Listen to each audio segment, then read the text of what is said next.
My husband stood up during my birthday toast and announced our divorce to 50 guests.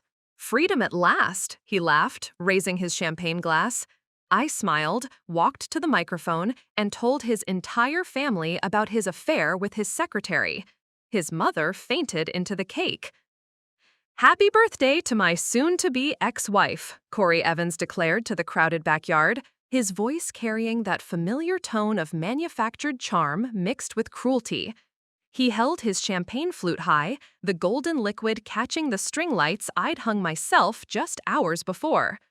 Here's to new beginnings and better choices. Before we jump back in, tell us where you're tuning in from, and if this story touches you, make sure you're a subscriber, because tomorrow, I've saved something extra special for you. Tell us a duh. The silence that followed was deafening. 50 faces turned toward me, expressions ranging from confusion to horror. My sister Marianne's mouth hung open. His brother Michael looked like he'd been slapped. Even the catering staff had stopped serving and were staring. But I didn't cry. I didn't scream. I didn't run to the bathroom in humiliation like he expected. Instead, I stood up slowly, smoothed down my crimson-red dress, the one he'd called too attention-seeking when I put it on that morning, and walked toward the small stage we'd rented for the DJ. My heels clicked against the wooden deck with measured precision. Each step felt like reclaiming territory that had been stolen from me. "Thank you, Cory," I said, taking the microphone from the DJ's stand. My voice was steady, almost conversational. "Since we're sharing announcements tonight, I have one too." The crowd leaned forward. Cory's smug smile slickered slightly, but he still looked confident. After all, what could I possibly say that would match his theatrical cruelty? He'd spent months planning this moment, orchestrating it like a director staging a play. The birthday party had been his idea. "Let's make it special," he said. "Invite everyone, your whole family, all our friends. It'll be a night to remember." He was right about that. "I want to thank everyone for coming to celebrate my 32nd birthday," I continued, my voice warming as I looked out at the faces of people who loved me. "It means so much to have you all here. And since Cory has decided to make this evening about honesty and new beginnings, I think his family should know the truth about why our marriage is ending." Now Cory's smile vanished entirely. He set down his champagne glass and took a step toward me, but I held up my free hand, a gentle but firm gesture that stopped him in his tracks. "For the past 8 months," I said, my voice carrying clearly across the suddenly silent yard, "Cory has been having an affair with his secretary, Amanda Coleman. They've been meeting at the Marriott downtown every Tuesday and Thursday. She's 24, blonde, and according to the text messages I found, apparently much better at understanding his needs than his boring old wife." The reaction was immediate and visceral. His mother, Sheila Evans, made a choking sound and reached for her chair. His father, William, went pale as paper. Michael's girlfriend, Eva, actually gasped out loud. My own family looked stunned, but not entirely surprised. They'd never liked Cory anyway. But it was Sheila's reaction that truly satisfied me. She'd spent years making subtle digs about my cooking, my career, my inability to give her grandchildren yet. She'd taken every opportunity to remind me that Cory was quite the catch and that I was lucky to have him. Now she was staring at her precious son like he'd grown a second head. "The hotel receipts are quite interesting reading," I continued, pulling my phone from my clutch. "Would you like me to share some of the more romantic text exchanges? There's one where he calls her his Tuesday treat that I think everyone would find particularly touching." "Bridget, stop," Cory said, his voice cracking slightly. He'd finally found his tongue, but the damage was already done. The crowd was buzzing with whispered conversations, shocked murmurs, and the occasional sharp intake of breath. "Oh, I'm just getting started," I replied sweetly. "Did you know that he charged their romantic getaway to Vermont on our joint credit card?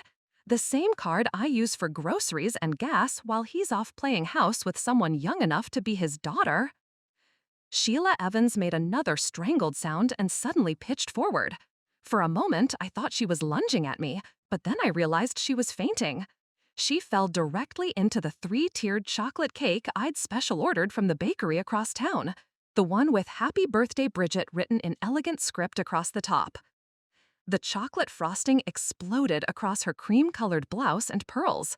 Her husband, William, rushed to help her up, but she was conscious and furious, chocolate dripping from her perfectly styled silver hair. "Is this true?" she shrieked at Cory, frosting sliding down her cheek. "Are you cheating on your wife with some child?"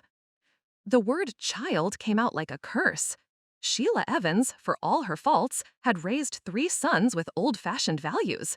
Adultery was not something she tolerated, especially not from her eldest son, whom she'd always considered the responsible one. Cory opened and closed his mouth like a fish gasping for air. His face had gone from confident to confused to panicked in the span of 30 seconds. This wasn't how his script was supposed to go. "Mom, it's complicated," he stammered. "You don't understand the situation. Bridget and we've grown apart. She's not the same person I married."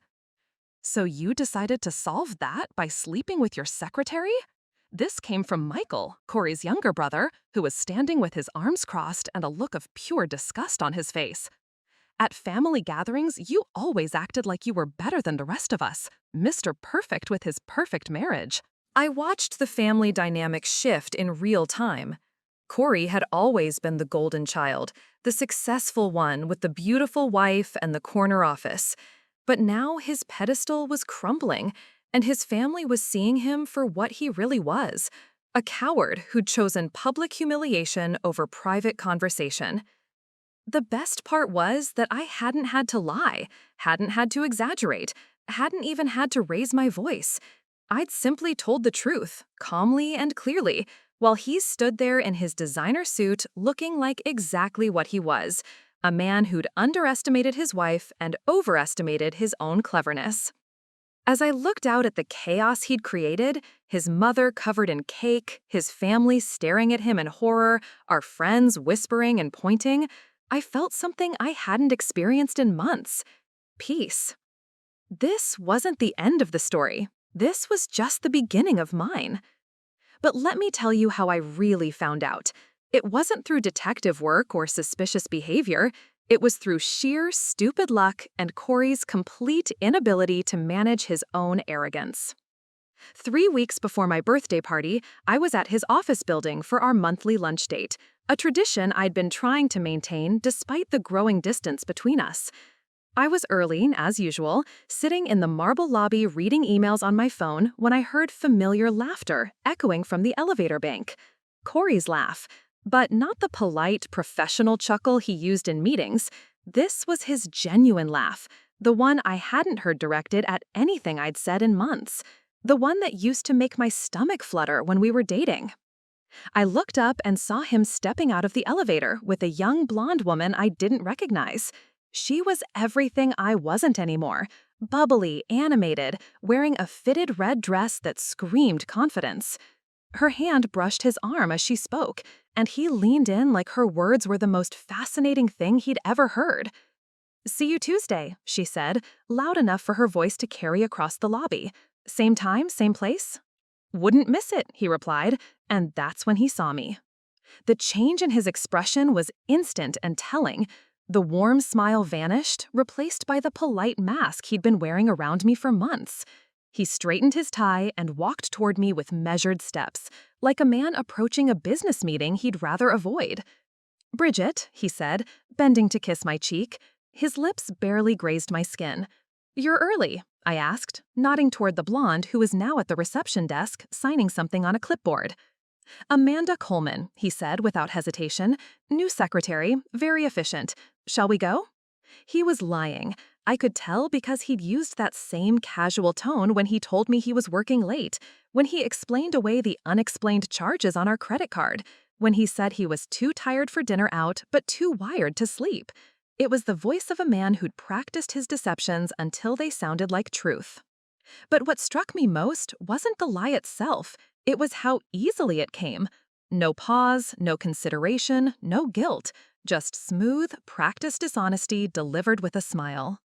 At lunch, I watched him check his phone 3 times.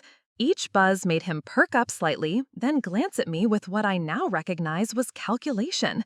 He was measuring how much attention he needed to pay me to avoid suspicion while mentally composing responses to someone else. Preparing and narrating this story took us a lot of time, so if you are enjoying it, subscribe to our channel. It means a lot to us. Now back to the story. "Everything okay?" I asked after the third interaction. "Just work," he said, sliding the phone face down across the table. "You know how it is." I did know how it was. I knew because I'd been watching him grow more distant for months, had felt him pulling away in increments so small I'd convinced myself I was imagining it.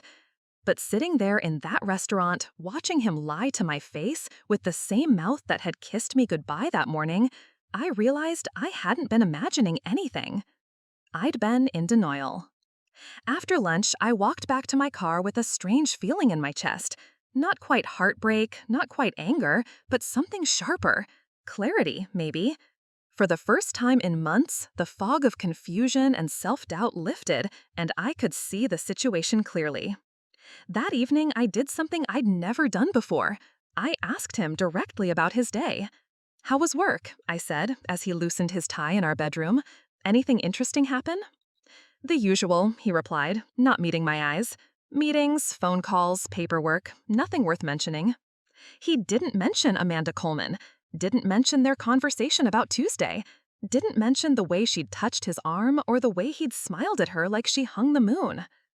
I nodded and went to take a shower, and that's when I heard his phone buzz again. Through the bathroom door, I could hear him answer it immediately. "Hey," he said, his voice dropping to the intimate tone he used to reserve for me. "No, she's in the shower. We can talk." I stood under the hot water, letting it run over my face while I listened to the murmur of his voice through the wall. I couldn't make out words, but I could hear the warmth, the affection, the engagement that had been missing from our conversations for months. When I came out, he was already in bed, phone charging on his nightstand, acting like nothing had happened. "Good shower?" he asked without looking up from his book. "Perfect," I replied. That night, lying beside him in the dark, I made a decision. I wasn't going to confront him, I wasn't going to demand answers or stage dramatic confrontations, or beg him to choose me over her. I was going to find out exactly what I was dealing with, and then I was going to handle it on my terms. The old Bridget might have cried herself to sleep, the old Bridget might have searched his phone at 3 a.m. or called his office pretending to be a client. The old Bridget might have blamed herself, wondered what she'd done wrong, tried harder to win back his attention. But that night, a new Bridget was born, one who understood that knowledge was power, that patience was a weapon, and that the best revenge wasn't getting nad, it was getting even. I started planning the next morning, not his downfall, not yet.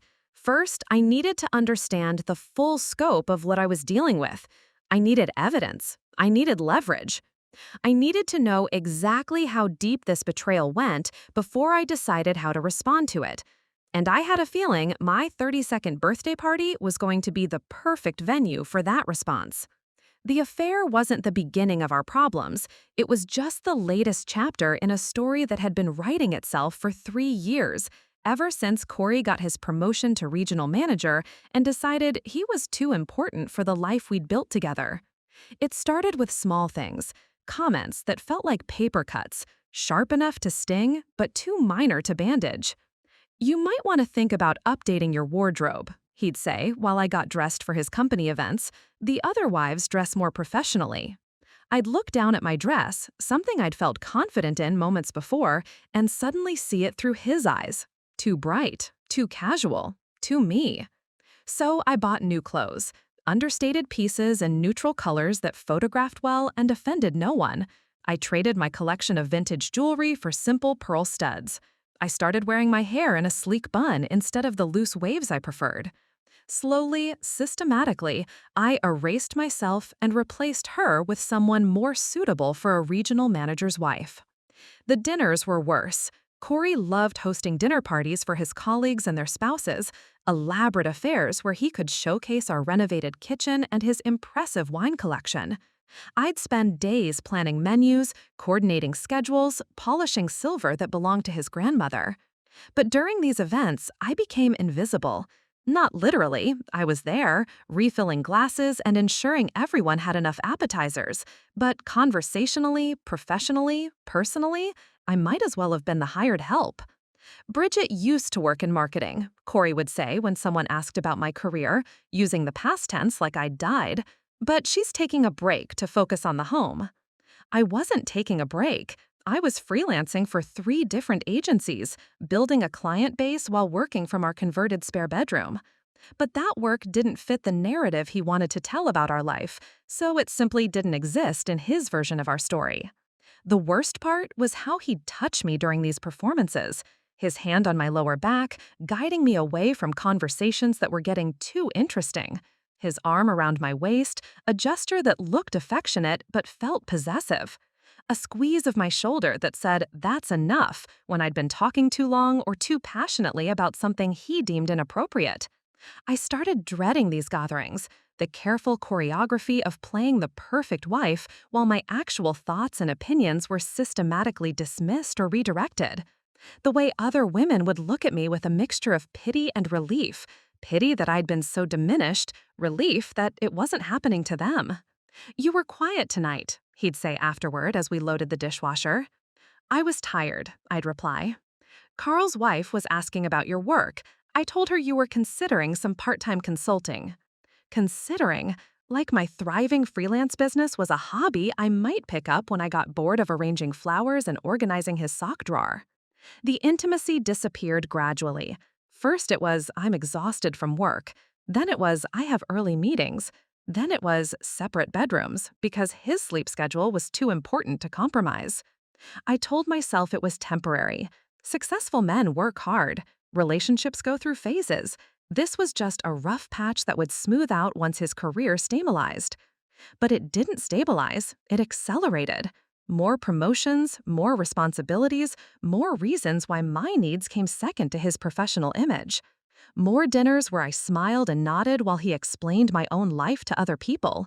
More mornings where he left without saying goodbye, and more evenings where he came home too late for conversation. I started noticing how other couples interacted at these events. How Michael Curtis looked at his wife Eva when she spoke, like her words mattered. How William Olson's hand found his wife, not to control her, but to connect with her. How they had inside jokes and shared glances, and the kind of easy intimacy that Cory and I used to have. "Maybe you should talk to someone," my sister Marianne suggested during one of our monthly coffee dates. "A counselor, someone neutral." "Talk about what?" I asked, though I knew exactly what she meant. "About how you're disappearing," she said gently. "About how every time I see you, there's a little less of you there." I wanted to defend him, to explain that he was under a lot of pressure, that success required sacrifices. But sitting there in the coffee shop, watching Marianne's concerned expression, I realized I couldn't remember the last time Cory had asked me about my work, my thoughts, my dreams, or my day in any meaningful way. The conversation had become a series of logistics. Who was picking up the dry cleaning? What time his mother was coming for dinner? Whether I'd remembered to RSVP for his boss's retirement party. We'd become roommates who shared a mortgage and a last name, but had somehow stopped sharing a life. That's when I started keeping a journal. Not the pretty kind with inspirational quotes, but a plain notebook where I documented the small erosions of our relationship. The way he'd interrupt me mid-sentence to take calls, the way he'd critique my appearance before we left for social events, the way he'd make decisions about our shared life without consulting me. I told myself I was being dramatic, that I was overreacting to normal relationship challenges. But the journal pages filled up quickly with examples of behavior that individually seemed minor, but collectively painted a picture of a man who'd stopped seeing his wife as an equal partner. The night I found the hotel receipts, I wasn't even looking for evidence of an affair. I was doing taxes, organizing our financial documents, when I found charges that didn't match any business trips I knew about. 3 different hotels over the past 6 months, all charged to our joint credit card on weekdays when he'd told me he was working late. I sat at our kitchen table, staring at those receipts, and felt something shift inside me. Not heartbreak, that would come later. This was something colder, sharper. This was the moment I stopped making excuses for him and started paying attention to what was actually happening in my marriage. That's when I decided to throw myself the birthday party he'd been suggesting for months. The big celebration with all our friends and family that he'd been pushing for, claiming he wanted to show everyone how much you mean to me. I finally understood why he wanted that party so badly. He needed an audience for what he was planning to do. The isolation didn't happen overnight. It was so gradual, so carefully orchestrated, that I didn't realize how small my world had become until I tried to plan my guest list and realized I barely had one. "Who should we invite?" Cory asked one evening, scrolling through his phone contacts while I sat across from him with a blank notepad. "Obviously my family, the work crowd, your sister." "What about Jenny?" I suggested, "and Sarah from my old job, and the book club girls?" He looked up from his phone with that expression I'd learned to recognize, the one that meant he was about to gently redirect me away from something he didn't approve of. "Jenny's great," he said carefully, "but didn't she just go through that messy divorce? Might bring down the mood." "And Sarah," he paused, pretending to consider, "wasn't she the one who made those comments about marriage being outdated at Carl's wedding?" I hadn't remembered Sarah saying anything like that, but Cory had a way of remembering conversations differently than I did. He'd recall cutting remarks and inappropriate comments that somehow I'd missed entirely, painting my friends as drama-seeking or negative influences that he was protecting me from. "The book club might be tricky too," he continued. "Didn't you say they spend most of their time complaining about their husbands instead of actually discussing books?" I had said that. Once, after a particularly frustrating meeting where Sheila Curtis had spent an hour detailing her husband's failure to load the dishwasher properly. But the way Cory repeated it made my friends sound petty and vindictive, when they were actually smart, accomplished women who occasionally needed to vent about domestic life. "What about my college friends?" I tried. "From out of state? That's a lot of travel for a birthday party. Maybe we should keep it local, intimate, quality over quantity." By the time we finished planning, my half of the guest list included my sister Marianne, my parents, and exactly 3 other people. His half took up 2 pages. This was how it happened with everything. He never forbade me from maintaining friendships or pursuing interests. He just made it complicated, made it seem unreasonable, made me feel selfish for wanting things that didn't directly benefit our shared image. When I wanted to take a pottery class, he worried about the time commitment affecting my availability for his work events. When I suggested a girls' weekend with my college roommates, he reminded me about the expense and how behind we were on home improvements. When I got excited about a freelance project with a new client, he'd point out how much energy I was putting into other people's businesses instead of focusing on our relationship. None of these concerns were unreasonable on their own. Taken individually, they showed a partner who was practical, financially responsible, and wanted to spend time with his wife. But collectively, they formed a pattern that systematically eliminated every part of my life that didn't revolve around him. I stopped calling my friends because every plan became a negotiation. I stopped pursuing new projects because the excitement was always met with subtle skepticism. I stopped talking about my interests because they were consistently reframed as distractions from more important priorities. The worst part was how logical he made it all sound. When I felt isolated, he'd remind me that we had each other. When I felt professionally unfulfilled, he'd point out how successful his career was becoming and how that benefited both of us. When I missed my old social life, he'd organize dinner parties where I could entertain in a way that complemented his professional goals. "You're so lucky," Sheila Evans would say at these gatherings, watching me refill wine glasses while Cory held court in the living room. "He's so successful, so devoted to providing for you. You get to focus on the home instead of dealing with office politics and deadlines." Lucky. I was lucky to have my world shrunk to the size of our 4-bedroom house. Lucky to have my identity reduced to Cory's wife in every social situation. Lucky to be provided for by a man who'd slowly but systematically eliminated every part of me that existed independently of him. My sister noticed first. When's the last time you did something just for yourself? Marianne asked during one of our increasingly rare coffee dates. I do lots of things for myself, I protested. Name one from this week. I opened my mouth, then closed it. I'd organized a dinner party for Cory's colleagues. I'd researched vacation destinations for our upcoming anniversary trip, destinations that fit his budget and schedule preferences. I'd spent 3 hours cooking his favorite meal for a quiet night in. But something just for me? Something that fed my soul instead of maintaining our life together? I couldn't think of a single thing. He's not controlling, I said defensively. He just has opinions about things. He wants what's best for us. Marianne studied my face for a long moment. When did you start needing permission to have opinions of your own? I don't need permission, I snapped, but even as I said it, I realized how untrue it was. I'd been asking for his input on everything from my hair color to my lunch plans. I'd been seeking his approval for decisions I used to make automatically. I'd been editing myself so thoroughly that I'd forgotten what my unedited thoughts even sounded like. That night, I tried an experiment. I told Cory I wanted to redecorate our bedroom, something I'd been thinking about for months but hadn't mentioned because I knew he'd have strong opinions about cost and timing and whether it was really necessary. Redecorate how? He asked, not looking up from his laptop.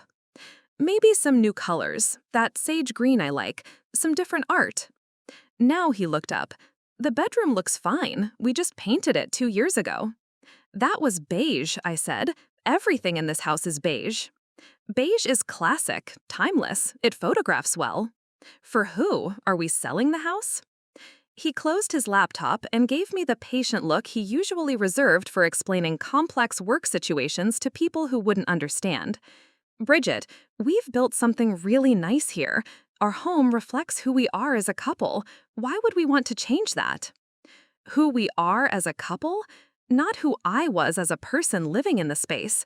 Not what would make me happy or comfortable or inspired. Who we were as a unit, which apparently was beige and timeless and photogenic. I dropped the redecorating idea, but I didn't drop the realization that had come with it. Somewhere along the way, I'd stopped being a person and started being half of an image. The question was whether Cory had noticed the difference or if he'd simply preferred it this way all along.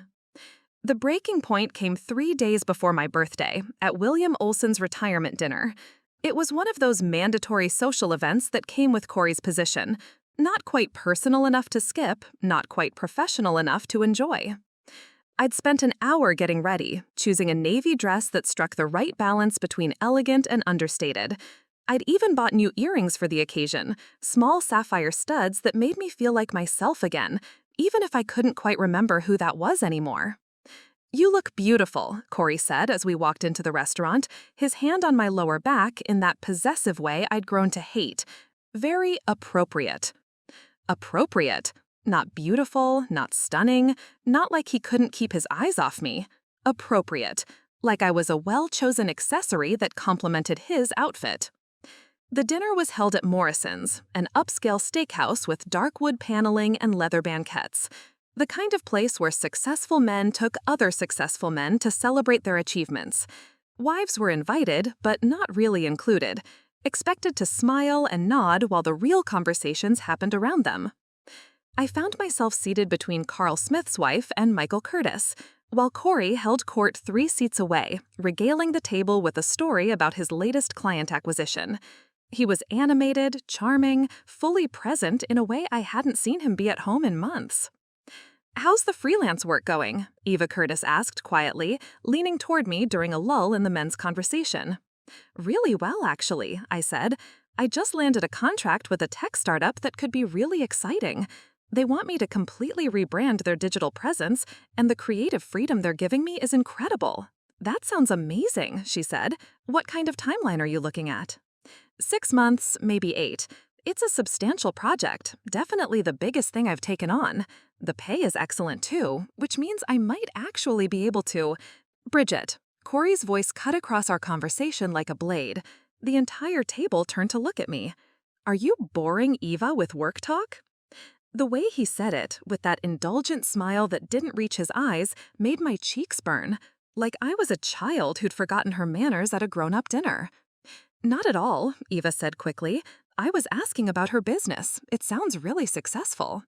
Oh, it's just a little side project, Cory said, waving his hand dismissively. Something to keep her busy while I'm traveling for work. Nothing too serious. Nothing too serious? The contract that represented 8 months of work, a significant income boost, and the chance to build something meaningful was nothing too serious? I felt something crack inside my chest. Not break, not yet, but develop a hairline fracture that I knew would spread if I didn't do something to stop it. Actually, I said, my voice steadier than I felt, it's a $60,000 contract, which is hardly a side project. The silence that followed was deafening. Cory's smile froze on his face. Around the table, I could see people exchanging glances, suddenly aware they'd stumbled into a marital minefield. Well, William Olson said heartily, clearly trying to redirect the conversation, that's wonderful, Bridget. Sounds like you're quite the entrepreneur. She is, Eva added firmly. That's a substantial contract. But Cory wasn't finished. 60,000 over 8 months, he said, his tone carefully measured, but his eyes flashing with something dangerous. Before taxes, of course. And that's assuming the startup doesn't fold, which, let's be honest, most of them do. He was diminishing my achievement in real time, in front of people who'd just heard me describe it as significant, making me look naive, unrealistic, like a child playing at having a business. Most startups fail in the first year, he continued, warming to his theme. The founder is 26, with no real experience. I've tried to explain the risks to Bridget, but she's got her heart set on it. Her heart set on it. Like I was being emotional instead of professional. Like I hadn't done my due diligence, hadn't researched the company, hadn't made a calculated business decision based on facts and market analysis. The company has solid backing, I said quietly, and the founder has 2 successful exits under his belt. If you say so, Cory replied, taking a sip of his wine. I just worry about you getting your hopes up. Getting my hopes up? About my own career, about work I was qualified to do, with clients who'd specifically sought me out based on my portfolio and reputation. The conversation moved on, but I stayed frozen in that moment, feeling the weight of what had just happened. He hadn't just disagreed with me or expressed concern about the project, he'd systematically undermined my credibility, my judgment, and my professional accomplishments in front of his colleagues. And he'd done it with a smile. The worst part was how familiar it felt. How many times had he done this at home, in smaller ways? How many of my ideas had been met with gentle skepticism that left me doubting my own judgment? How many of my successes had been reframed as lucky accidents or temporary diversions? As we drove home that night, Cory seemed oblivious to what had transpired. Good dinner, he said cheerfully. William's retirement speech was touching. Did you enjoy yourself? I stared out the passenger window at the streetlights blurring past. It was fine. You were quiet during dessert. Everything okay? Everything okay? Like he hadn't just spent 10 minutes publicly dismantling my professional credibility. Like the humiliation I felt was imaginary, or at least irrelevant. I'm tired, I said. When we got home, I went straight to our bedroom and closed the door. I sat on the edge of our bed, the bed in the beige room that photographed well, and finally let myself feel the full weight of what my marriage had become. I wasn't a partner. I was a supporting character in Cory's story about his own success. And tonight, for the first time, I tried to step out of that role and speak for myself. The result had been swift and decisive. I'd been reminded, in front of witnesses, exactly where I belonged. That was the night I decided to stop belonging there. I didn't sleep that night. Instead, I lay in the dark, listening to Cory's steady breathing and planning my exit strategy with the same methodical approach I used for my most complex marketing campaigns. The first rule of any successful campaign is to know your audience. In this case, my audience was a man who valued control above everything else, who had spent 3 years systematically diminishing my independence, and who was apparently planning to discard me in the most humiliating way possible at my own birthday party. The second rule is to understand the competitive landscape. Cory thought he held all the advantages: the higher income, the social connections, the family who adored him. He thought I was financially dependent, socially isolated, and too emotionally fragile to fight back. He was wrong on all 3 counts, but I was going to let him keep believing he was right. By 3 a.m., I had the outline of a plan. By morning, I was already putting it into motion.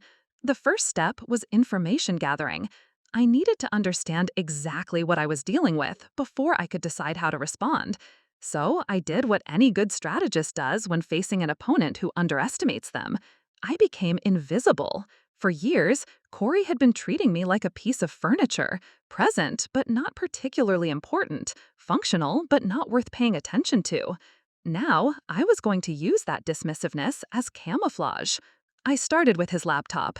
He'd always been careless about digital security around me, never bothering to hide his passwords or log out of accounts. Why would he? I was just his wife, interested in domestic concerns, not the kind of person who would know what to look for in email threads or calendar appointments. It took me less than 10 minutes to find the first piece of evidence: an email exchange with Amanda Coleman that started professionally but had evolved into something much more personal over the past 8 months. The timeline aligned perfectly with when he'd started working late, when our conversations had become purely logistical, when he'd stopped touching me like he meant it. The emails were a masterclass in workplace affair development. They started with project discussions and scheduling conflicts, evolved into shared jokes and complaints about other colleagues, then progressed to personal confidences and increasingly flirtatious banter. By month 4, they were meeting for lunch to discuss the Peterson account and coffee to review quarterly reports. By month 6, the emails were happening after hours and on weekends, full of inside jokes and casual intimacy that felt more natural than anything in my own marriage. The recent messages were the most damaging: references to hotel rooms, weekend getaways, and detailed complaints about me. According to Amanda, I was controlling, needy, and completely clueless about what's happening right under my nose. According to Cory, I was a phase he was ready to move past. The divorce will be simple, he'd written just 2 weeks ago. She doesn't work full-time, doesn't have her own savings, doesn't even have many friends left. She'll take whatever settlement I offer because she won't have any other choice. I screenshotted everything, not just the romantic messages, but the ones where they mocked my appearance, my career, my social awkwardness at his work events. The ones where they planned their future together and discussed the most efficient way to dispose of our marriage. The cruelest part wasn't the affair itself. It was how thoroughly they dissected and dismissed me. I wasn't a person whose feelings mattered. I was an obstacle to be managed and eventually removed. But their biggest mistake was assuming I was powerless. The laptop also revealed Cory's financial accounts, and that's where I found the second piece of crucial information. He'd been moving money, not embezzling or hiding assets exactly, but restructuring our shared finances in ways that would leave me with minimal access to our joint accounts if he filed for divorce. Over the past 6 months, he'd shifted most of our savings into accounts that only had his name on them. He'd changed the direct deposit for his salary to a new checking account I didn't know about. He'd even transferred ownership of our investment portfolio to a trust that listed him as the sole beneficiary. If I'd been the helpless, financially naive wife he thought I was, these moves would have left me with almost nothing. A few $1,000s in our joint checking account, half the value of a house that was mostly mortgaged, and whatever I could get from selling my car. But Cory had forgotten something important. I hadn't always been his wife. Before I met him, I'd been a successful marketing professional who understood contracts, negotiations, and risk assessment. And even though he'd spent 3 years making me doubt my own competence, I still knew how to read financial documents. More importantly, I still had my own money. The freelance work he'd dismissed as a side project had been generating steady income for 2 years. income that went into an account he'd never asked about because he'd never considered it significant enough to matter. Between that account and the $60,000 contract he'd mocked at dinner, I had enough financial independence to survive a divorce without accepting whatever scraps he was planning to offer. I spent the morning researching divorce lawyers while Cory was at work. Not just any lawyers, specifically attorneys who specialized in cases involving financial deception and hidden assets. I made appointments with 3 different firms for consultations, using my maiden name and paying with my personal credit card. I also did something I hadn't done in years. I called my old friend Sarah from my previous job, the one Cory had convinced me was negative and inappropriate for making comments about marriage being outdated. "Bridget," she said, her voice warm with genuine pleasure, "I was just thinking about you. How are you?" We talked for an hour about her work, her recent promotion, her new apartment downtown. She didn't ask about Cory, didn't mention my marriage, didn't treat me like half of a couple who only existed in relation to someone else. For the first time in months, I remembered what it felt like to be seen as an individual person with thoughts and opinions worth hearing. "We should get coffee," she said before we hung up. "I miss our brainstorming sessions. You always had the best insights on campaign strategy." Had, past tense, because I'd let Cory convince me that my professional skills were less important than his comfort level with my social choices. That evening, I cooked Cory's favorite dinner and listened to him complain about his workload while I planned my counterattack. He had no idea that his dismissive wife had spent the day assembling evidence, consulting attorneys, and reconnecting with the professional network he'd encouraged her to abandon. Let him think I was powerless. Let him think I was isolated and dependent. Let him think his plan to humiliate me at my own birthday party would succeed. I was going to let him get very, very close to victory before I reminded him exactly who he'd underestimated. The next morning, I became a detective in my own life. While Cory showered, I photographed every document in his home office, bank statements, investment portfolios, but credit card bills he'd started having sent to his work address. I uploaded everything to a secure cloud account using my maiden name, Bridget Curtis, the identity I'd almost forgotten existed. The financial picture was worse than I'd initially thought. He hadn't just been moving our money, he'd been spending it. The hotel receipts I'd found weren't isolated incidents. They were part of a pattern going back almost a year. Weekend getaways to Napa Valley, expensive dinners at restaurants we'd never been to together, jewelry purchases that had never made it home to me. He'd been funding an entire relationship on our joint finances while letting me worry about whether we could afford to renovate the kitchen. But the most damaging evidence wasn't financial, it was digital. I'd installed a keylogger on our shared computer months ago, initially to recover a password I'd forgotten. I'd never removed it, and now I was grateful for that oversight. Every text message he'd typed, every email he'd composed, every online search he'd conducted was archived in a hidden folder. The searches were particularly revealing. How to file for divorce in California, spousal support minimization strategies, prenuptial agreement enforcement, and most telling, public divorce announcement etiquette. He'd been researching the most socially acceptable way to humiliate me. The text messages to Amanda were even more damaging than the emails because they were more immediate, less filtered. In them, Cory wasn't just cheating, he was cruel. He mocked my appearance after I'd spent hours getting ready for his company events. He complained about my clingy behavior when I asked about his weekend plans. He shared intimate details about our marriage that made me feel violated in ways I couldn't have imagined. But it was a message from 2 days ago that confirmed my worst suspicions. Tomorrow's dinner should be fun. Sunday's going to be even better. Can't wait to see her face when I drop the bomb at her party. Then we can finally stop sneaking around. Her response, "You're terrible. I love it. Think she'll cry?" His reply, "She'll definitely cry. Probably run to the bathroom. Very dramatic.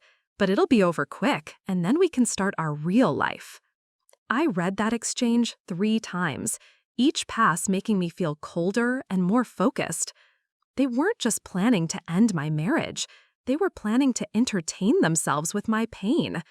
My humiliation was going to be the punchline to their love story. That afternoon, I drove to an electronics store and bought a small digital recorder, the kind private investigators use for surveillance. I spent an hour learning how to operate it, how to hide it, how to ensure the audio quality would be clear enough for legal purposes. Because if Cory wanted to make a public announcement, I was going to make sure there was a permanent record of it. I also made copies of everything: physical copies printed at a service center across town, digital copies stored in multiple locations, backups sent to an attorney's office for safekeeping. If Cory thought he could control the narrative by controlling access to evidence, he was about to learn how wrong he was. The hardest part was acting normal, cooking his dinner while knowing he was texting his mistress, asking about his day while knowing he'd spent it planning my public humiliation, lying in bed beside him while knowing he was mentally rehearsing the speech that would destroy our marriage in front of everyone we knew. But I'd gotten good at performing. 3 years of being the perfect wife had taught me how to smile when I felt like screaming, how to appear calm when my heart was racing, how to project contentment when my world was falling apart.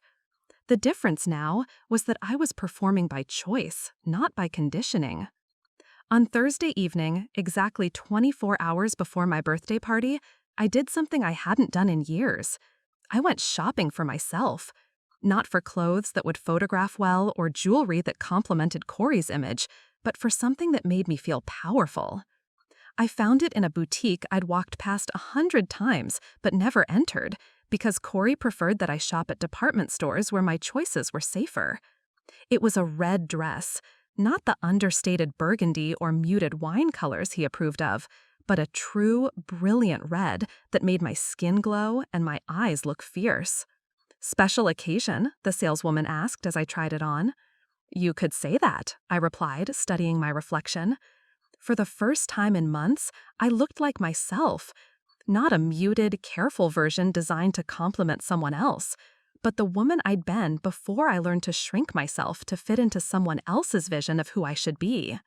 I bought the dress, a pair of matching heels that made me 2 inches taller, and earrings that caught the light when I moved. I also bought red lipstick in a shade called Truth Teller.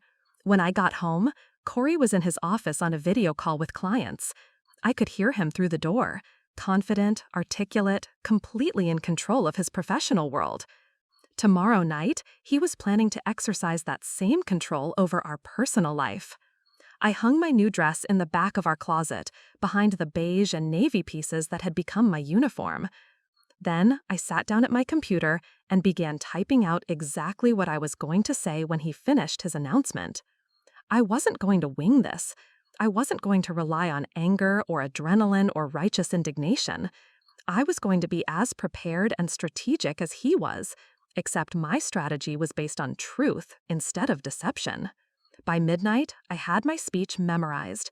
Every word, every pause, every piece of evidence I was going to present. I practiced it in the bathroom mirror until it felt natural, until I could deliver devastating information with the same calm professionalism Cory used in his business presentations. Tomorrow night, he was going to learn that underestimating your opponent is the first step toward losing the game. Friday morning, the day of my birthday party, I made a phone call that would change everything. Not to a lawyer, not to my sister, but to someone Cory had never met, and therefore couldn't manipulate or dismiss.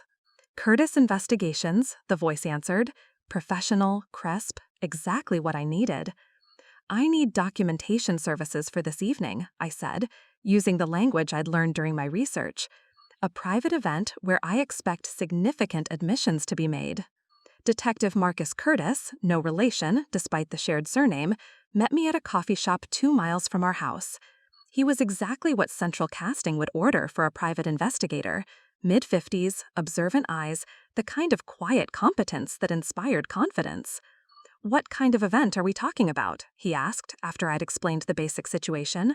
"My birthday party. My husband is planning to announce our divorce publicly. I have reason to believe he'll make statements about our marriage, our finances, and his reasons for ending things. I need those statements documented by a neutral third party. And you're expecting him to incriminate himself?" "I'm expecting him to tell the truth for once because he thinks there are no consequences." Marcus nodded slowly. I can have 2 people there. Discreet, professional. They'll blend in as guests and record everything, audio and video, admissible in court if needed. The cost was substantial, $1,500 for the evening, but I paid it without hesitation, using the account Cory had never bothered to ask about. This was an investment in my future, and unlike his hotel receipts and jewelry purchases for his mistress, this expense was going to pay dividends. Next, I called my sister Marianne. I need you to do something for me tonight, I said without preamble, and I need you to trust me completely. What's going on? Cory's going to announce our divorce at the party. He's planned it as a surprise, a public humiliation. I'm going to let him do it, and then I'm going to respond. The silence stretched so long I thought the call had dropped. Then, Bridget, are you sure about this? Maybe we should cancel the party, have a conversation privately. He's been having an affair for 8 months, I interrupted. He's been moving our money into accounts I can't access. He's been planning this moment like a business presentation, right down to researching the most socially acceptable way to destroy someone's life in public. So no, we're not canceling the party. We're not having a private conversation. I'm going to let him have his moment, and then I'm going to have mine. What do you need me to do? Be ready to catch me if I fall apart afterward, and maybe have some tissues handy for his mother. I could hear her sharp intake of breath. You're going to tell Sheila? I'm going to tell everyone. If he wants to make our marriage public entertainment, then he gets to deal with the public consequences. My third call was to the caterer, ostensibly to confirm final details, but really to ensure that everything would proceed normally, even if the evening took an unexpected turn. I'd already paid in full, but I added a substantial tip for the staff and asked them to stay until the very end of the event, regardless of what might happen. Is there something specific we should be prepared for? The manager asked, clearly picking up on my tone. Just some family drama, I said. Nothing that should affect the service, but the evening might run longer than expected. I spent the afternoon in a strange state of calm focus, like an actor preparing for opening night of a play where I knew my lines but not how the audience would react. I did my nails in the same red as my dress, I practiced my speech one final time, I charged the small recorder and tested its range and clarity. At 4 o'clock, I received a text from Amanda Coleman. Thinking of you today, hope your party is everything you deserve. The audacity was breathtaking. She was going to watch my husband publicly humiliate me and had sent a passive-aggressive birthday wish disguised as sympathy. I screenshotted the message and added it to my growing collection of evidence. At 5:30, the catering staff arrived and began setting up our backyard. String lights, round tables with white linens, a small stage for the DJ that Cory had insisted we needed for announcements. I watched them work while I curled my hair, thinking about how he'd planned every detail of this evening to maximize his control over the narrative. At 6 o'clock, I put on the red dress and looked at myself in our bedroom mirror. The woman staring back at me looked nothing like the diminished, careful wife who'd been apologizing for taking up space for the past 3 years. This woman looked dangerous. At 6:15, Cory knocked on the bedroom door. Bridget, the first guests are here. You about ready? Almost, I called back, applying the truth-teller lipstick with steady hands. Great. And honey, I have a little surprise for you tonight. Something special. I can't wait, I replied, and for the first time in our marriage, I meant it exactly the way he was going to receive it. At 6:30, I walked downstairs to join my own birthday party, ready to watch my husband destroy our marriage in front of 50 witnesses and ready to show him what real strategic planning looked like. The evening was about to begin, and for once, I knew exactly how it was going to end. The backyard looked perfect, magical even. White string lights created a canopy above the tables, casting everything in a warm golden glow. The catering staff moved efficiently between guests, offering champagne and hors d'oeuvres from silver trays. If I hadn't known what was coming, I might have been genuinely touched by the effort Cory had put into making this evening special. But I did know what was coming, and every beautiful detail felt like set decoration for my public execution. Bridget! Sheila Evans appeared at my elbow the moment I stepped outside, resplendent in cream silk and pearls, her silver hair styled in the same elegant chignon she'd worn to every social event I'd attended with her son. Darling, you look absolutely stunning. That dress is so bold. Bold? In Sheila's vocabulary, that was barely a step above inappropriate. But I smiled warmly and accepted her air kisses on both cheeks. Thank you, Sheila. I felt like celebrating. Well, 32 is such a lovely age. Still young, but mature enough to appreciate the good things in life. Her eyes swept over the party setup with approval. Cory has outdone himself with this. He was so excited about tonight, kept saying it was going to be a birthday you'd never forget. I'm sure it will be, I replied, accepting a champagne flute from a passing server. The irony of toasting with his mother wearing a wire recorder wasn't lost on me. The next hour passed in a blur of familiar social choreography. I moved through the crowd with practiced ease, thanking people for coming, admiring gifts, accepting compliments on the party setup and my dress. Everyone seemed in unusually high spirits, animated by the festive atmosphere and free-flowing champagne. My sister Marianne appeared at my side during a brief lull in conversations, her expression carefully neutral, but her eyes sharp with concern. "How are you holding up?" she asked quietly. "Perfectly," I said, and meant it. The strange calm that had settled over me that morning had only deepened as the evening progressed. I felt like I was watching everything from a slight remove, observing the social dynamics with clinical detachment.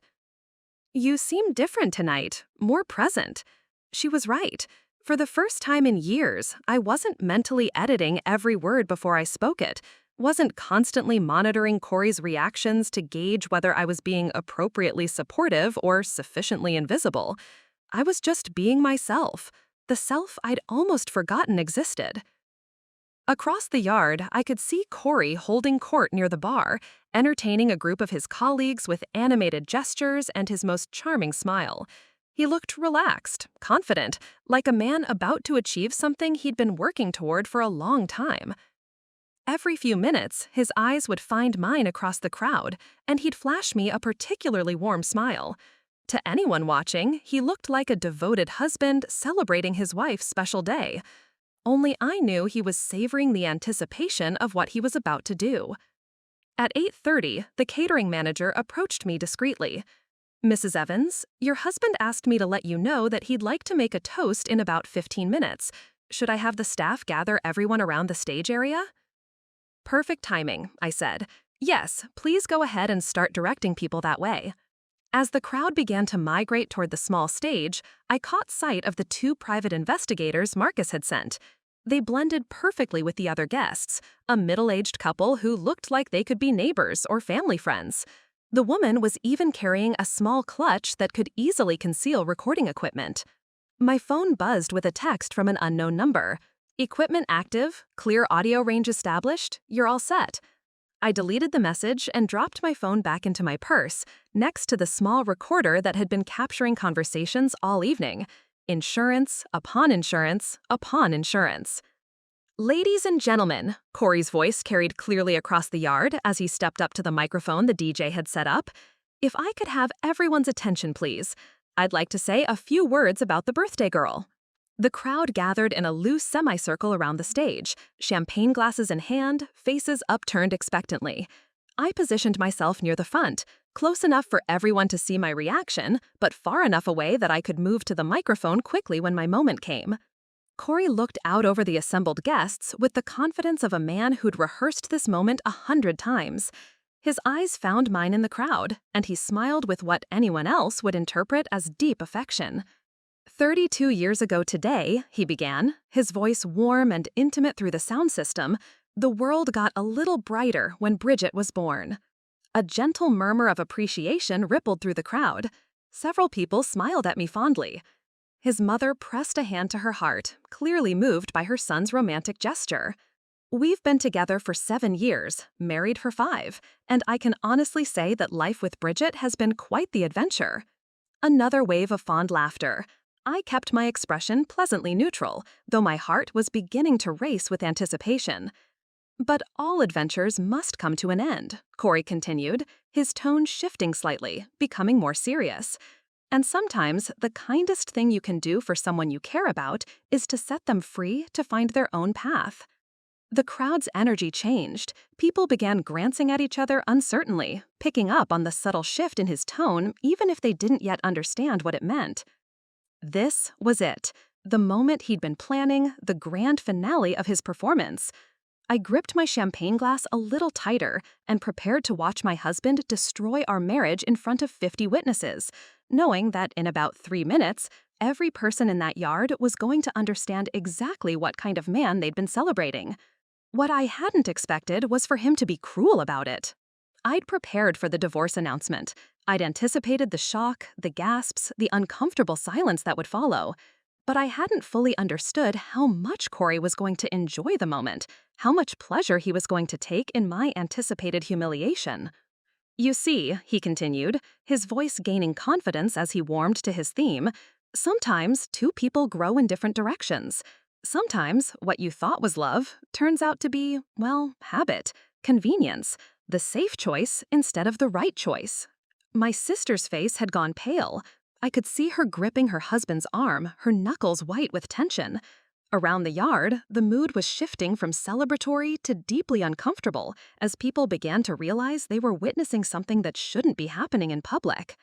But Cory was just getting started. "The truth is," he said, pausing for dramatic effect, "I've realized what I married too young, settled too quickly. I convinced myself that companionship was the same thing as passion, that familiarity was the same thing as deep connection." Each word was a calculated strike. He wasn't just announcing our divorce, he was systematically dismantling our entire relationship, rewriting our history to cast himself as the victim of his own poor judgment, and me as the consolation prize he'd finally outgrown. So tonight, on Bridget's birthday, I want to give her the greatest gift I can think of, her freedom. The silence that followed was deafening. Someone in the back of the crowd made a sound that might have been a gasp or a sob. Sheila Evans looked like she'd been slapped, her mouth open in shock, one hand pressed to her chest. But Cory wasn't finished. He was savoring this moment, drawing it out like a virtuoso performer holding a high note. "I know this comes as a surprise," he said, looking directly at me with what I now recognized as barely concealed satisfaction. "But I've been thinking about this for a long time. We both deserve better than a marriage that's become more obligation than joy, more routine than romance." That's when I understood the full scope of his cruelty. He wasn't just leaving me, he was doing it in a way that would make me look pathetic. The blind-sided wife who hadn't seen the signs, who'd been so delusional about the state of her marriage that a public announcement was the only way to get through to her. He was counting on me to break down, to cry, to create the dramatic scene that would justify his narrative about our failed marriage. My tears would become evidence of my emotional instability. My shock would prove how out of touch I was with reality.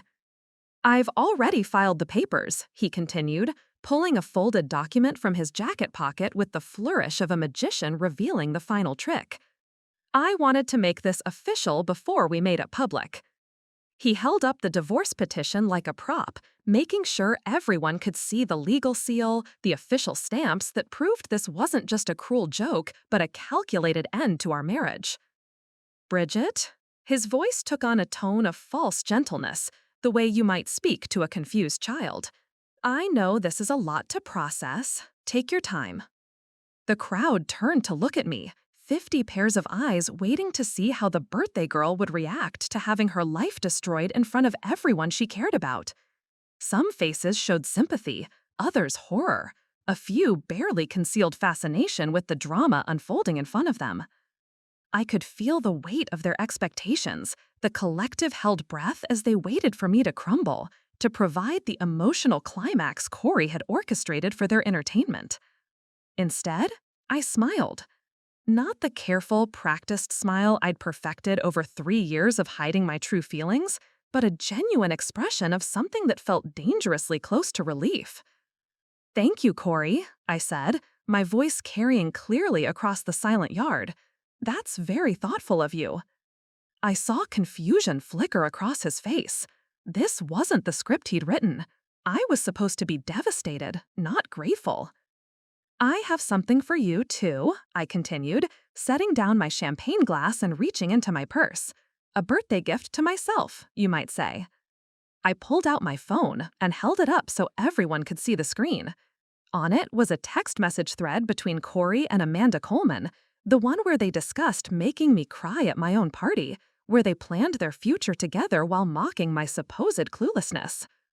"Since we're sharing tonight," I said, my voice warm and conversational, "I thought everyone should know the real reason Cory wants his freedom." The color drained from his face so quickly I thought he might actually faint. This definitely wasn't in his script. "Her name is Amanda Coleman," I continued, looking out at the crowd with the same confidence he'd displayed moments before. "She's his secretary, 24 years old, blonde, and, according to these text messages I found, apparently much better at understanding his needs than his boring old wife." The gasp that rose from the crowd was audible this time.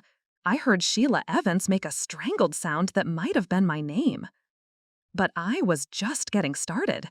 Because if Cory wanted to make our marriage public entertainment, then I was going to give our guests a show they'd never forget. "Now, I know what you're all thinking," I said, moving closer to the microphone as Cory stepped back, his face cycling through expressions of panic and calculation. "This must be some kind of misunderstanding. Cory would never cheat on his wife. He's such a devoted husband, such a family man." I could see him trying to regain control of the situation, his mouth opening to interrupt, but I held up my hand in the same gesture I'd used earlier, polite but firm. "Let me share some of my favorite messages," I continued, scrolling through my phone with theatrical deliberation. "Here's one from last Tuesday. Can't wait to get away from the house. She's been extra clingy lately. Makes me sick how needy she is." The crowd was completely silent now, the kind of silence that comes when people realize they're witnessing something historic and terrible. I could see phones coming out, people starting to record this moment for posterity. "Oh, and this one's from yesterday. Tomorrow's going to be perfect. Finally get to end this charade and start our real life together. Think she'll cry in front of everyone?" Sheila Evans made a sound like air being let out of a balloon. Her perfectly composed facade was cracking in real time, and I could see her looking at her son like she'd never seen him before.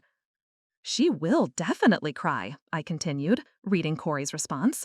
"Probably run to the bathroom. Very dramatic, but it'll be over quick, and then we can start our real life." Michael Curtis, Cory's younger brother, was shaking his head slowly, his expression a mixture of disgust and disbelief.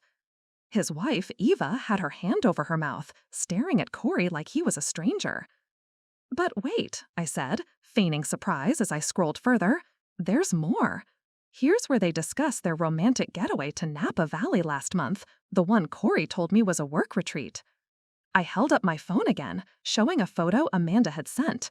Her and Cory in bathrobes at what was clearly an expensive resort, champagne glasses raised in a toast to the camera.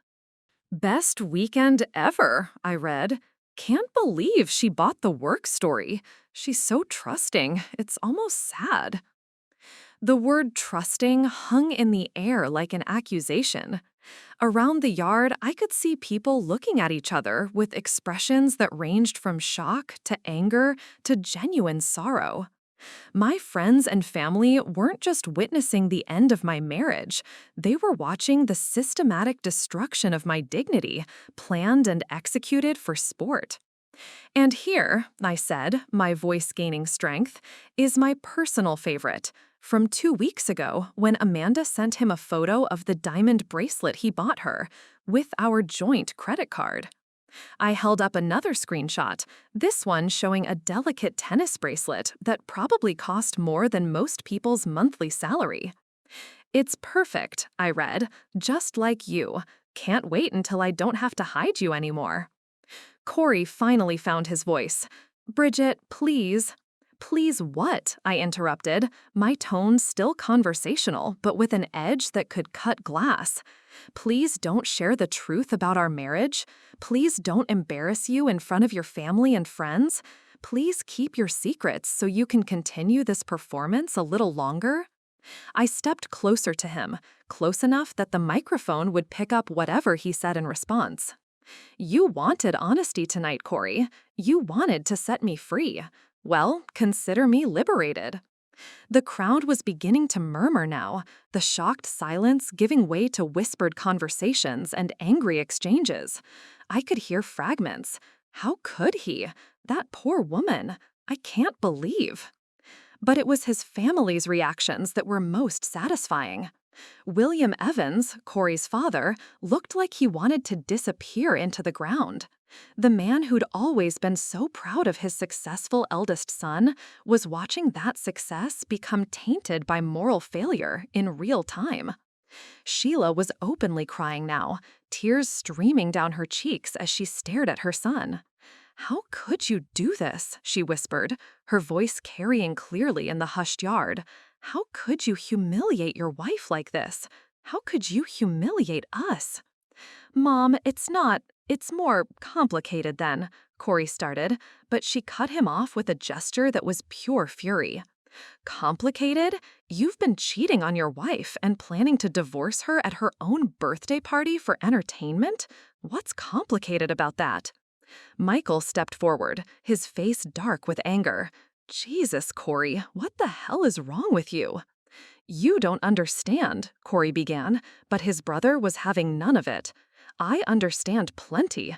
You're a coward and a cheat, and you thought you could get away with it because you figured Bridget was too weak to fight back. That's when I smiled again, the same genuine expression of satisfaction I'd felt earlier. Because Michael was absolutely right. Cory had counted on me being too weak, too shocked, too devastated to respond effectively. He'd planned this moment down to the smallest detail, anticipating every possible reaction, except the one that was actually happening. Actually, I said, raising my voice to address the entire crowd, there's one more thing you should all know about why Cory was so confident this evening would go according to his plan. I pulled the small digital recorder from my purse and held it up for everyone to see. This has been recording all evening, every conversation, every admission, every cruel comment, including the one he's about to make about how this is all my fault somehow. Cory's eyes went wide with something that looked like genuine terror, because he was finally beginning to understand that he'd brought a knife to a gunfight, and I'd been planning this counterattack for longer than he could imagine. You're recording this? Cory's voice cracked slightly, the smooth confidence he'd displayed moments before evaporating like steam. That's illegal. You can't record people without their consent. Actually, I said, still holding the device where everyone could see it, in California, only one party needs to consent to recording a conversation. And since I'm part of every conversation this device has captured, including the one where you just publicly announced our divorce, everything here is perfectly legal. The crowd was getting restless now, the initial shock giving way to anger and uncomfortable energy. People were starting to take sides, and it was becoming very clear which side was winning. Besides, I continued, I'm not the only one who's been documenting tonight. I gestured toward the private investigators, who were no longer bothering to blend in. The woman gave me a subtle nod, confirming that they'd captured everything on professional equipment. You hired spies? Cory's voice rose an octave, desperation bleeding through his attempts to maintain control. To your own birthday party? I hired witnesses, I corrected, because when someone plans to destroy your life in public, it's important to have a permanent record of exactly how they choose to do it. That's when he made his fatal mistake. Instead of apologizing, instead of trying to salvage some dignity from the wreckage of his plan, Cory decided to double down. Sign, he said, his voice hardening as he fell back on the personality traits that had served him well in business, but were about to destroy him in this moment. He stepped closer to the microphone, and I could see him shifting into the aggressive, dominating mode he used when he felt cornered. "You want to know the truth about our marriage?" he said, addressing the crowd like a prosecutor making a closing argument. "The truth is that I've been miserable for years. The truth is that Bridget has been emotionally manipulative, clingy, and completely unwilling to grow as a person." The gasps from the crowd were audible now, but not for the reasons he expected. People weren't shocked by his revelations about me. They were horrified by his willingness to continue attacking his wife in front of everyone who loved her. "The truth is," he continued, warming to his theme, "that she's been financially dependent on me, professionally stagnant, and so insecure that she's been monitoring my every move for months." "The truth," my sister Marianne said suddenly, her voice cutting through his monologue like a blade, "is that you're a pathetic excuse for a man." Cory whirled to face her, clearly not expecting to be interrupted. "I'm sorry?" "You heard me," Marianne said, stepping forward with the kind of protective fury that only siblings can muster. "You plan to humiliate my sister at her own birthday party. You've been cheating on her for months, and now you're trying to blame her for your own moral failures. You're pathetic." "She doesn't know what she's talking about," Cory said, but his voice lacked conviction.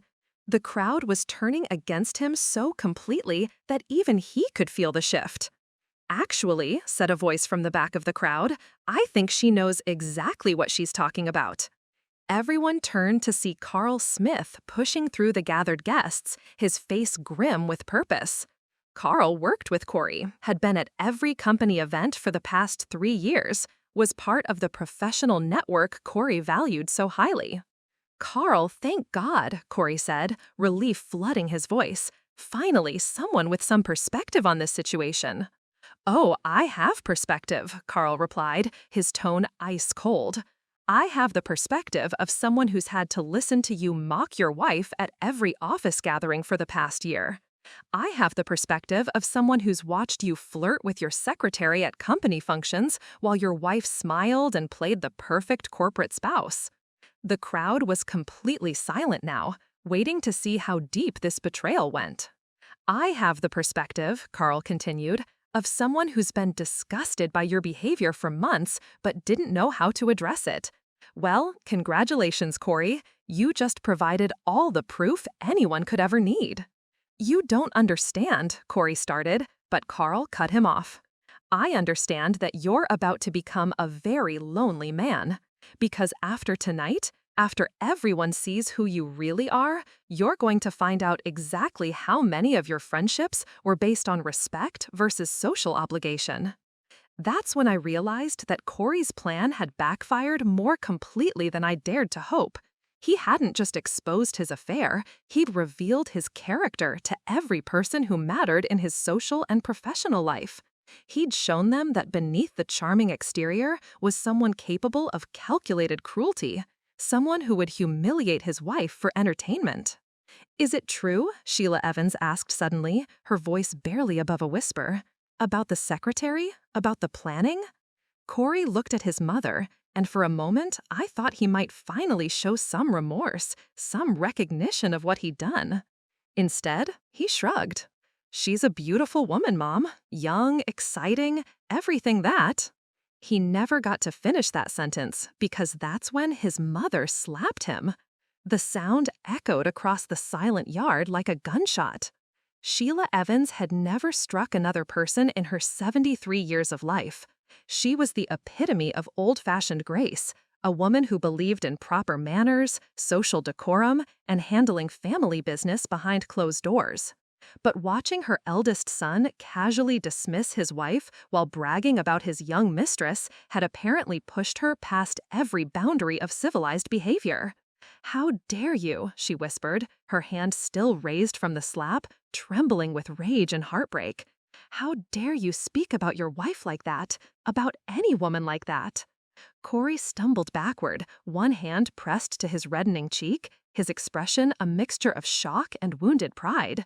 "Mom, you don't understand what it's been like." "I understand perfectly," she cut him off, her voice gaining strength with each word. I understand that I raised a son who thinks marriage is disposable, who thinks loyalty is optional, who thinks humiliating the woman who supported his career for 5 years is appropriate dinner entertainment. She turned to face me, her eyes bright with unshed tears. Bridget, I am so deeply sorry for what he's done to you, for what he's put you through, for ever making you feel like you weren't good enough for this family. The apology hit me harder than any of Cory's cruelty had. This woman who'd spent years making subtle comments about my domestic skills, my career choices, my failure to produce grandchildren, was publicly acknowledging that the failure in our marriage wasn't mine. Thank you, I managed, my voice thick with emotion I hadn't expected to feel. But I wasn't finished. The sympathy was touching, but sympathy wasn't going to protect me from what Cory would try to do next.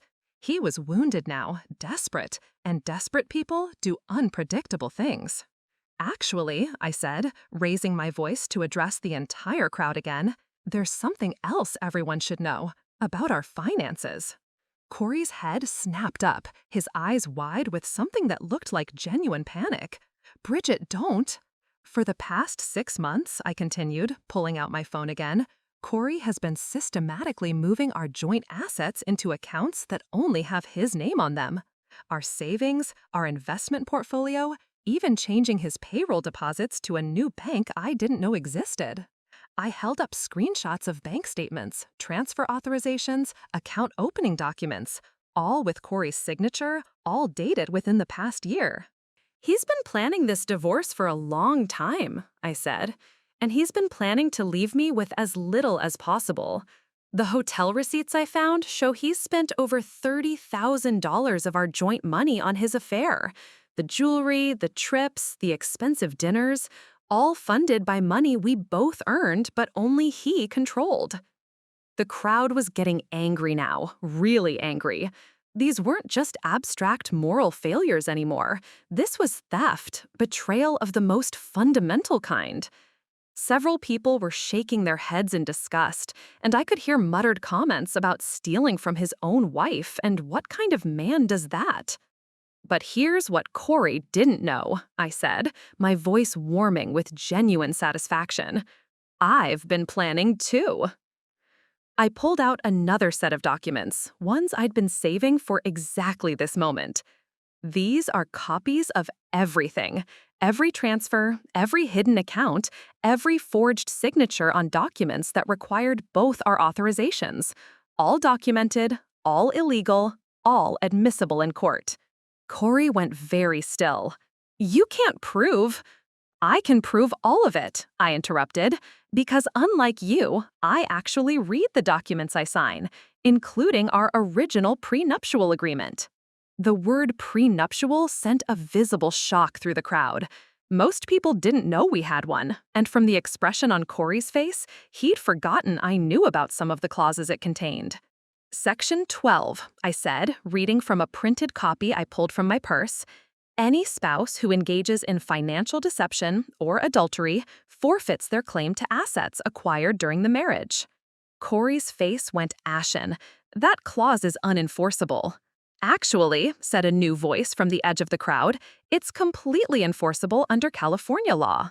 Everyone turned to see a woman in a sharp business suit walking toward us with the confidence of someone who'd done this before. She was tall, elegant, with the kind of presence that commanded immediate attention. Jennifer Walsh, she said, extending her hand to me while completely ignoring Cory. Your attorney. Sorry I'm late. Traffic was murder-deading here. I'd called Jennifer that morning after my final review of all the evidence I'd collected. She was a specialist in high-asset divorces involving adultery and financial fraud, and her reputation for destroying cheating spouses was legendary. Miss Walsh, I said, shaking her hand formally, perfect timing. Jennifer turned to address the crowd with the kind of calm authority that made courtrooms go silent.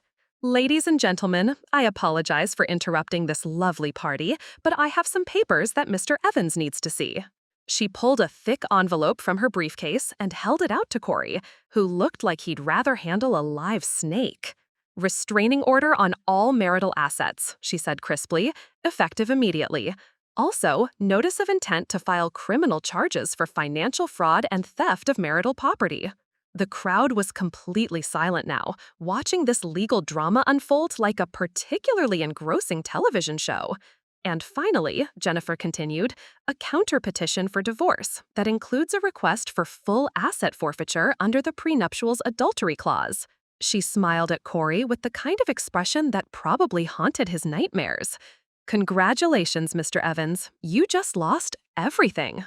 The silence that followed Jennifer's announcement was so complete, I could hear the string lights humming overhead. 50 people stood frozen, watching Cory process the reality that his carefully orchestrated evening had just become the most expensive mistake of his life. This is insane, he said, his voice cracking like a teenager. You can't just, this is all based on, she's been spying on me. Actually, Jennifer replied with the patience of someone explaining basic arithmetic to a difficult child, this is all based on evidence your wife legally obtained of your systematic financial fraud and adultery. The prenuptial agreement you signed explicitly states that infidelity voids your claim to marital assets. Your own text messages document the affair. Your own bank records show the unauthorized transfers. She opened her briefcase again and pulled out another document. Oh, and there's one more thing. Mrs. Evans isn't financially dependent on you anymore. Jennifer handed me a contract and I held it up for everyone to see. 6-figure consulting deal with Morrison Marketing Group, I announced, signed this afternoon, effective Monday morning. The irony was perfect. Morrison Marketing Group was Cory's biggest client, the account that had earned him his last promotion. They'd approached me 3 weeks ago after seeing some of my freelance work, offering me a position that came with a salary higher than what Cory made as regional manager. I start as their new creative director on Monday, I continued. Funny thing about working in marketing, you develop relationships with clients, relationships that sometimes outlast the account managers who originally brought you together. Cory's face cycled through several emotions before settling on something that looked like pure panic. You can't work for Morrison. That's a conflict of interest. I'll report you to... To who? Jennifer interrupted smoothly. Your wife doesn't work for your company, Mr. Evans. She's a freelance contractor who's perfectly free to work for any client she chooses, including clients who've become concerned about the moral character of their current account management team. The implication hung in the air like smoke. Morrison Marketing Group hadn't just offered me a job.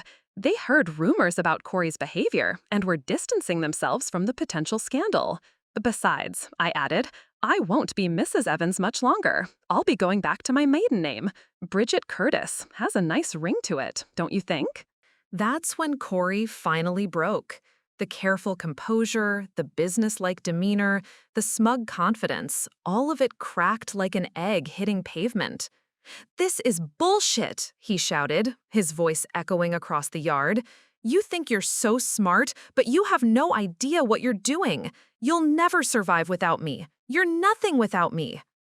The outburst was so raw, so desperate, that several people actually stepped backward. This wasn't the charming, successful man they thought they knew. This was someone whose carefully constructed image was disintegrating in real time. You're right, I said quietly, my voice cutting through his hysteria like a knife through silk. I was nothing. For 3 years, you made sure I was nothing. You isolated me from my friends, dismissed my career, made me doubt my own judgment about everything from my appearance to my abilities.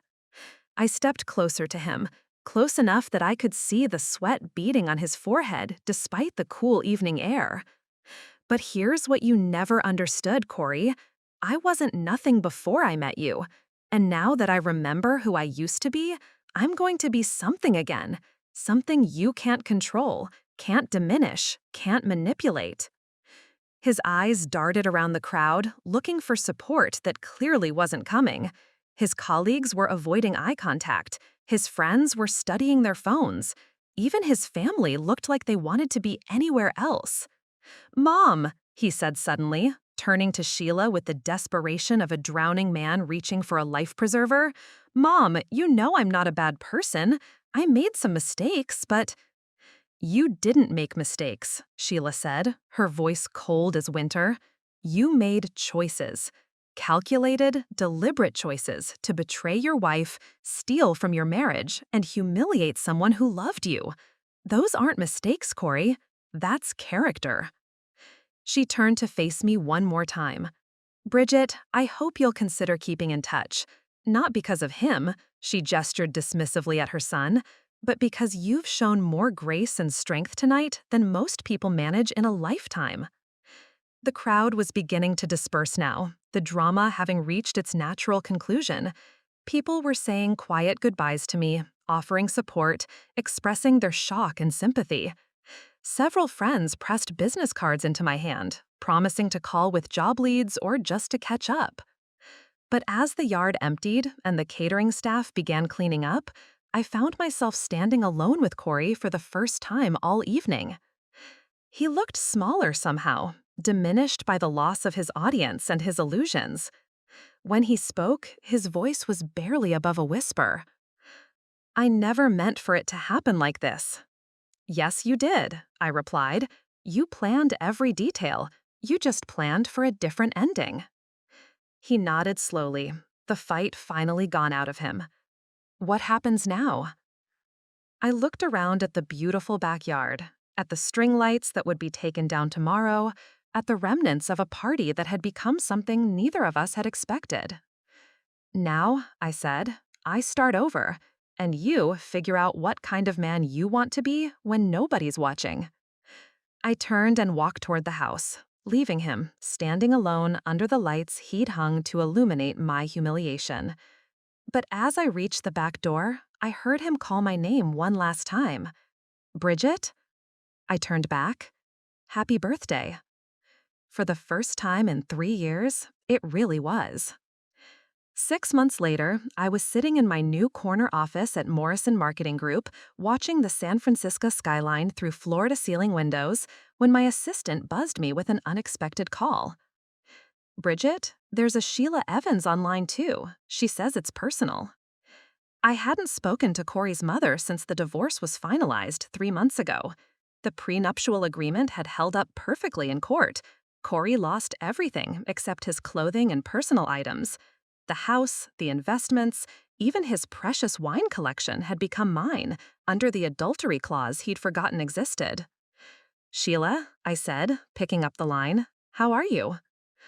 I'm well, dear. I hope you don't mind me calling at work. I got your number from Marianne. Of course she had. My sister had become unexpectedly close to Cory's mother after the party, bonding over their shared disbelief at his behavior. I wanted to let you know, Sheila continued, that Cory and that girl broke up. I felt nothing, not satisfaction, not vindication, not even mild interest. I'm sorry to hear that. Are you? Because I'm not. Apparently, she wasn't interested in dating a man who lost his job, his house, and his reputation, all in the same week. That did surprise me. He lost his job. Morrison dropped his company as a client after what happened at your party. Without that account, his firm had to make cuts. Guess who was first to go? The irony was almost too perfect. Cory had lost his career because the same client who'd hired me had decided they couldn't work with someone who displayed such poor character in public. He's been calling me, Sheila said quietly, asking for money, asking me to talk to you about a reconciliation, asking if I think there's any way to undo the divorce settlement. And what do you tell him? I tell him that actions have consequences, and that maybe losing everything will teach him something about how to treat people. I could hear the sadness in her voice. Despite everything, Cory was still her son. How are you doing? I asked. Really? Better than I expected. It's been liberating, actually, not having to pretend that boy was the man I thought I'd raised. And you? You sound happy. I looked around my office, at the awards on my walls from campaigns I'd designed, at the view of a city where I'd built a life entirely my own. I am happy, I said, and realized it was completely true. We talked for a few more minutes about safe topics, her garden, my work, Marianne's upcoming wedding, before saying goodbye. After I hung up, I sat quietly for a moment, thinking about the woman I'd been at that birthday party and the woman I'd become since then. The scared, diminished wife who'd been afraid to voice her own opinions was gone, replaced by someone who'd learned that the best revenge isn't getting even, it's getting better. My phone buzzed with a text from my assistant. Your 3 p.m. is here. The Morrison team is ready to present the campaign you designed. I smiled, straightened my red blazer, the same color as the dress that had started everything, and walked into the conference room to present the work that had just won us the biggest client in the company's history. It really had been a very happy birthday, after all. Up next, you've got 2 more standout stories right on your screen. If this one hit the mark, you won't want to pass these up. Just click and check them out. And don't forget to subscribe and turn on the notification bell so you don't miss any upload from us.